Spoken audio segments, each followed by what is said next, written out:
السلام عليكم ورحمة الله وبركاته. أهلا بكم في حلقة جديدة مع والي وحمراوي بعد موسم طويل بعد موسم طويل واحداث كتير، والاهلي فرحنا كتير بصراحه. حلقه جديده من برنامج هاتها في الشبكه او قناه هاتها في الشبكه. بدأنا معاكم من اول الموسم، من اول السنه مش من اول الموسم. يعني في نص الموسم. وكان في احداث كتيره حصلت. ان شاء الله هنجمع كل الاحداث دي النهارده في حلقه بعد تتويج الاهلي النهارده بالدوري للمره 43. رقم كبير قوي، يعني انت لو قعدت فكرت في الرقم مش هتلاقي ان هو يعني فرقه واخده الدوري 43 مره بس.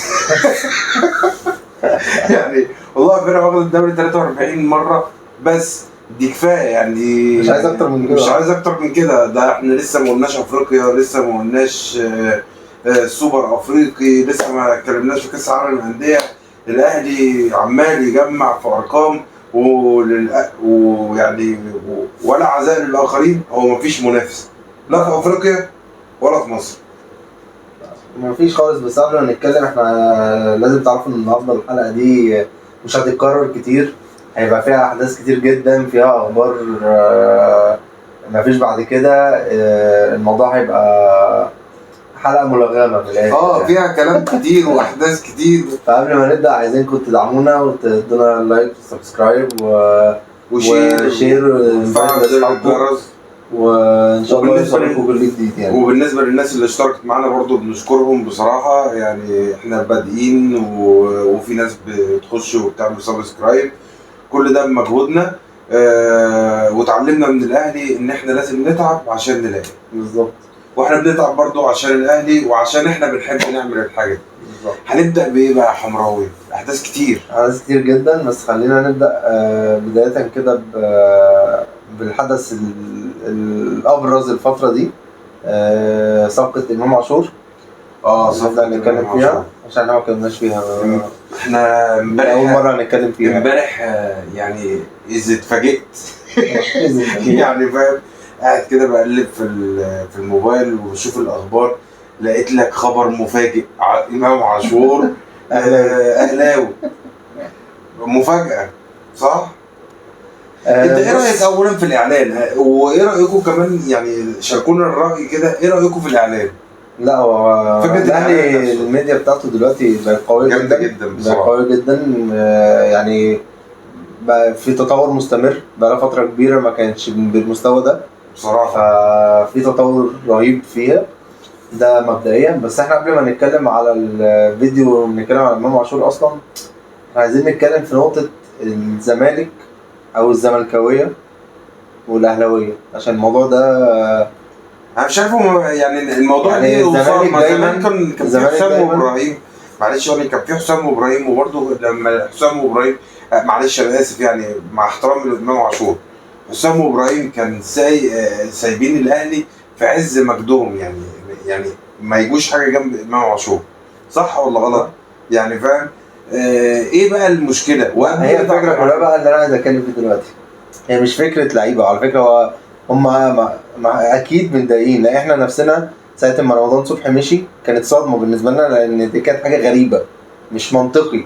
واحد ابن النادي متربي في النادي واخد حب النادي، كان شعبيه وكان هيبقى ومعمول له يعني ممهدين له الطريق ان هو هيوصل لمرحله ان هو هيبقى اسطوره النادي مكان الخطيب، فاهم؟ هو طبعا مش هيبقى بس الطريق متمهد له مقارنه، بس هو معمول له طريق.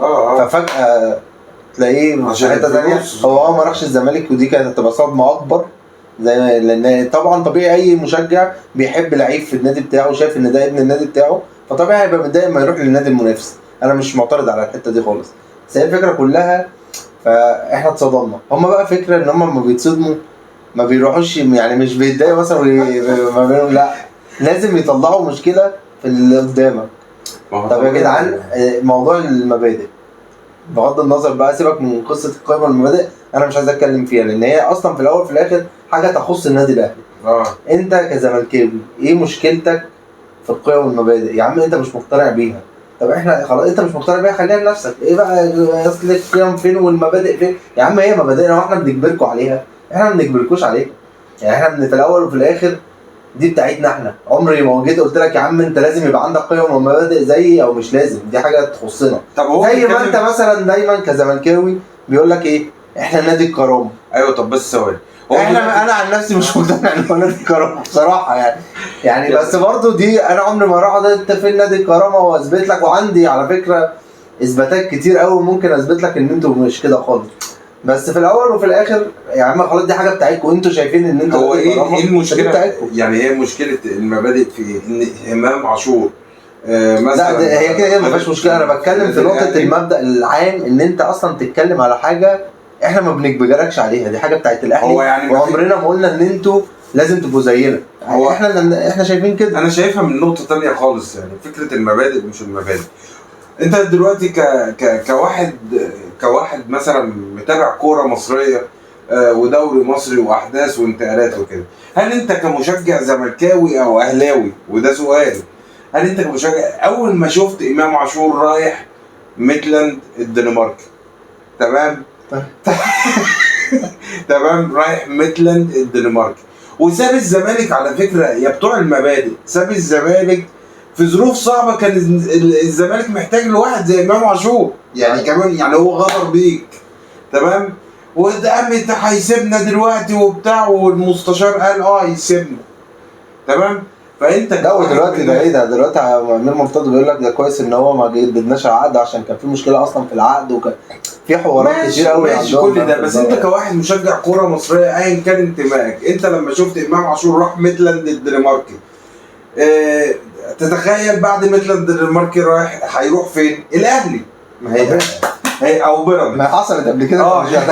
فلازم تبقى فاهمها وعارفها ومحضر نفسك للمشهد وفاهم المشهد من اوله، عشان انت راجل المفروض تبقى بقالك كام سنه بتتفرج على كوره وشفت الاحداث دي حصلت مع بركات زمان وحصلت. لا وهي الفكره ان هو خلاص ماشي، هو شارب نادي الزمالك فيه والكلام الكتير ده، بس في الاول وفي الاخر هو سابهم في ظروف هو المفروض هم محتاجينهم فيه بالظبط، فخلاص هو سابك ومشي، فخلاص كبر دماغك وشوف غيره واشتغل على نفسك بقى بالظبط. انت كنادي مشكلتك او كجماهير مشكلتكم ان انتوا دايما سنظل اوفياء وبتدوروا على تبرير للي بيحصل عندكم. طب ما تصلحوا عندكم، طب ما تهاجموا الاداره بتاعتكم، طب ما يعني انتوا شايفين ان كل اللي بيحصل ده بسبب الاداره من ساعه ما مسكت بتجيب صفقات مش كويسه، بتسيب اللعيبه بطريقه غريبه، لا بتفضي اللعيبه، بتفضي الفريق من اللعيبه بتاعتها، يعني بتبوظ الملابس. لا هم جابوا صفقات كويسه جدا ويعني وحصلوا على دعم كبير جدا من شخصيه مهمه جدا. لا ده زمان انا بتكلم عن الفتره اللي فاتت. ما هم لسه باقيين على ما فتره الانتقالات، ما هم وقفوا فتره ما عرفوش يعملوا انتقالات، دخلوا ليه وجابوا 2 دوري يعني شوف ما جابوش انتقالات. بس هي الفكره كلها انت جالك لعيبه زي بن شرقي وفرجاني ساسي وطارق حامد وكل الناس دي عملت معاك 2 دوري. انت كواحد مستثمر، ما هو انت في واحد جه دفع كايش جاب لعيبه، تمام، انت جبت بيهم ايه؟ 2 دوري بس وكاس، تمام. طب ما هو فين افريقيا؟ يبقى في سوء اداره عندكم في النادي، وفي نفس الوقت اللعيبه عندكم، يعني مثلا واحد زي انا نفسي فتوح يجي الاهلي واقول على نادي، واحتمال يكون في الطريق، يعني ما نستبعدش، يعني احتمال كبير جدا بعد اللي شفنا 3/4 لعيبه الزمالك نفسها تلعب في الاهلي، دي كارثه.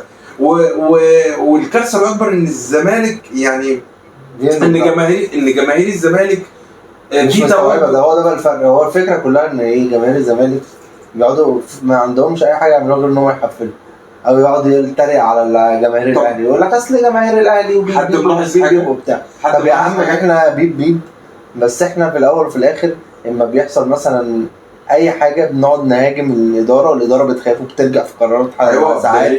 وانت هو ده عادل مع حرس الحدود واحنا زعلانين، وهو ده سر نجاح الاهلي. ايه سر نجاح الاهلي مع الاداره؟ الجمهور بس ده اساس اصلا نجاح الاهلي، ان الجمهور دايما مع مجلس الاداره، دايما مع اللعيبه مهما كان هو مختلف معاها او لا، الجمهور دايما لكن عمره ما هيخلي حد من بره يهاجم لعيب او هيخلي يعني مثلا زي امام عاشور، 3/4 جمهور الاهلي حرفيا مش عاجبهم الصفقه دي، مش عشان قصه القيم والمبادئ، عشان قصه عقليه امام عاشور بس. مش يعني سيبك بقى من القيم والمبادئ والقصص دي لان هي مالهاش علاقه. بس الاهلي كبير في الاول وفي الاخر انت بتتكلم في لعيب كان بيلعب في نادي منافس ليك، فطبيعي ومتربي فيه. يعني هو مش فاكر بقى ان هو كان هناك كان مثلا جاي من فرقه راح الزمالك، لا ده هو متربي اصلا فيه. فانت واحد متربي جوه الزمالك طبيعي هيبقى بالنسبه له الاهلي اوحش حاجه في الدنيا، لان شايف ان الاهلي دايما عمال يطلع وهو ثابت ثابت ثابت، فطبيعي يحصل بقى مشاكل، يشتم عقليه انهزاميه عموما، فهو بالنسبه له طبيعي. فانت لما تجيبه عندك يعني زي مثلا كهربا بيتربي في النادي الاهلي، بس لما جه عندك كان بيعمل ايه؟ على طول كان بيعمل مشاكل لحد ما اتظبط، لغايه ما اتظبط فين؟ في الاهلي. اول لما جه الاهلي شوف حتى النهارده اخر مثال، النهارده اللعيب بتاع حرس الحدود كان عايز يضربه فضل ثابت. ده لو كان في الزمالك اقسم بالله كان ضربه وطلع وخد طرد اصلا، وشيكابالا كان دخل معاه فالموضوع كان فهو ده الفكره ان هو بيجي الاهلي بيبقى عامل ازاي بس. وهو ده نص او 3/4 جماهير الاهلي مش موافق على صفقه امام عاشور، مش حكايه مش عشان هي فكره عقليه، هو اضافه بس عقليته مش هتكمل، لازم تتغير. بس هل ده هيقدر يتغير؟ لو اتغير مع الاهلي تمام، خلاص الدنيا هتبقى كبيره. الاهلي بيعلن الحرب عموما على افريقيا، مش في مصر بس. انت عندك بص هقول لك حاجه، انت عندك خط وسط حاليا مرعب لاي فرقه هتلعبك في افريقيا يعني. تمام، مش في مصر انت بعيد تماما، يعني المنافسه ما بينك وبين اي فرقه بعيده، لكن في افريقيا انت اعلنت الحرب. اهم خط اهم خط في الخطوط، وطبعا الخطوط كلها مهمه، بس خط الوسط هو اللي بيخليك تمسك كوره، هو اللي بيخليك تتحكم في. عندك دلوقتي مين؟ طبعا مروان عطيه، وطبعا رحمه الله عليه والده يعني توفى قبل ماتش الزمالك، ربنا يرحمه ويصبره. عندك اليو ديانج بقى فورمه قاطره بشريه مرعبه. امام عاشور لو كوكا جاي من تحت برضه هيبقى حاجه. كوكا ده عليه شويه النهارده، عمل شويه لمسات، كان بيودي اللعيبه، بس اللعيبه النهارده كانت مركزه في التورته. تمام، والله كانت مركزه في التورته. عندك هي الفكره كلها برضه قبل ما نكمل خط الوسط ده، انا بتكلم كلها ان انا نقطه امام عاشور بتكلم على الجماهير في نقطه ايه؟ ان انا دلوقتي كجمهور الاهلي طبيعي يعني انا بقول لك يعني احنا كلنا 3/4 جماهير الاهلي معترضين على امام عاشور، بس مش معنى كده ان انا لما اجي ماتش امام عاشور بيلعب فيه هسيبك كجمهور تهاجمه، لا. ما هو دي بقى ده الفرق ما بين الجمهورين. احنا كجمهور اهلي بنقف ورا لعيبتنا حتى لو انا مش عاجبني، احنا هنشوف حتى لو مش عاجبني هقف معاه، مش هسيب حد يوقعه. هشوف، هي دي الفكره كلها. هشوفه بقى يعني هشوفه واتفرج عليه واشوفه هو وهندعمه مره واثنين وثلاثه واربعه، لان خلاص هو بقى لعيب في الاهلي ومش هنسيب حد يوقعه، لان هو لو وقع احنا كده بنوقع الاهلي. هو لسه ما عملش حاجه يعني، هو لسه ما عملش حاجه والجمهور بيدعمه. ما هو ده الفكره بالظبط، هو ده جمهور الاهلي بيتكلم في كده، واحنا بنصبر لان احنا عندنا بدايل يعني، فاهم؟ احنا ما فيش برضه، والاهلي ما بيوقفش على لعيب، وده سر نجاح الاهلي. احنا هندعم امام عاشور كجمهور اهلي، نتمنى منه احسن حاجه، نتمنى منه الالتزام قبل، لان نجاح الاهلي هو الالتزام. النهارده الجمهور رحب بيه في الاستاد، الجمهور شجعه، اداله السبورت وكل حاجه، النادي برضو بيدعمه واداله السبورت وكل حاجه، مش ناقصه غير الالتزام وتغيير عقليه الانهزاميه اللي انا دايما بشوف ان عقليه الزمالك وجماهيره، ده وجهه نظر محدش يزعل مني يعني. عقليه على فكره احنا لما بنقول الكلام ده بنبقى يعني انا لما اجي اقول لك انت لازم انت تفوق بقى مع فرقتك، انا كده مش بكرهك، انا كده بقول لك اعمل كده عشان انت فريقك بقى يبدا يطلع. انت عمره فريقك ما هيطلع بالطريقه دي طول ما انتوا، هي الفكره كلها ان انتوا ملوك اللقطات من الاخر، هم ملوك اللقطات بس. فانت لما تيجي كل شويه على لقطه، اصل فين بقى القيم والمبادئ، اصل فين بقى مش عارف ايه، اصل فين بقى مش عارف، انتوا خليكوا هتفضلوا في نفس القصه دي، فساعتها هتفضلوا اوفياء وسنظل اوفياء. احنا مش عايزين نتكلم على الزمالك كتير، احنا جايين نتكلم على الاهلي، وجايين نشوف الاهلي اصلا عمل ايه الموسم ده.